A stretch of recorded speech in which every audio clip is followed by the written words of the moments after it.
Bonjour et bienvenue dans notre série de cas cliniques dans le cadre de notre campagne LPG médicale. Aujourd'hui, je vous présente le cas de Marlène qui présente un syndrome fémoro-patellaire du coup sur le genou droit.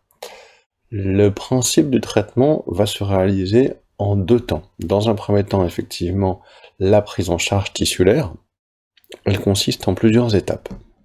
La première étape nous intéresse spécifiquement grâce à la nouvelle tête de traitement du CELUM6 Alliance, car la spécificité en fait de cette tête à clapet et à rouleau me permet d'aller au plus près du relief osseux. Ici, on voit bien sur la vidéo tout en haut qu'on peut traiter le pourtour de la rotule, ce qui me permet de libérer en fait les adhérences au niveau des ailerons rotuliens.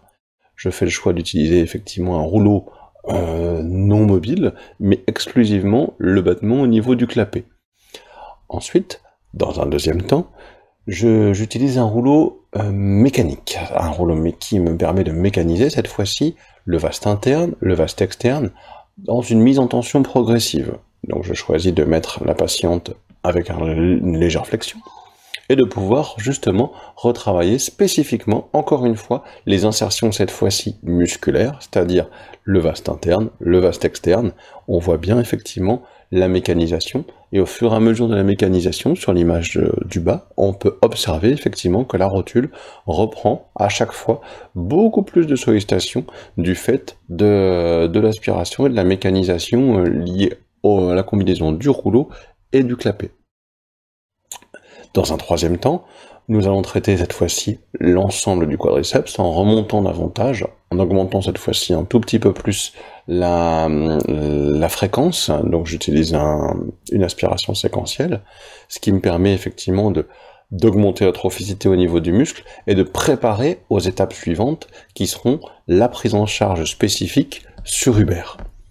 Sur Uber, l'idée sera effectivement de ne pas mettre la patiente debout, mais de la mettre assise. Assise, ce qui est extrêmement intéressant sur ce type de sollicitation, c'est que je choisis un plateau mobile sur une bascule avant-arrière, mais également un tabouret libéré. La première étape étant de lui demander de stabiliser son bassin et de réussir à maintenir spécifiquement en fait le tronc et d'amortir le mouvement avec les genoux, qu'on voit bien sur le zoom à droite. Et ce qui me permet dans un deuxième temps d'augmenter en fait le bras de levier, et ce bras de levier, je vais jouer en fait sur la hauteur du tabouret.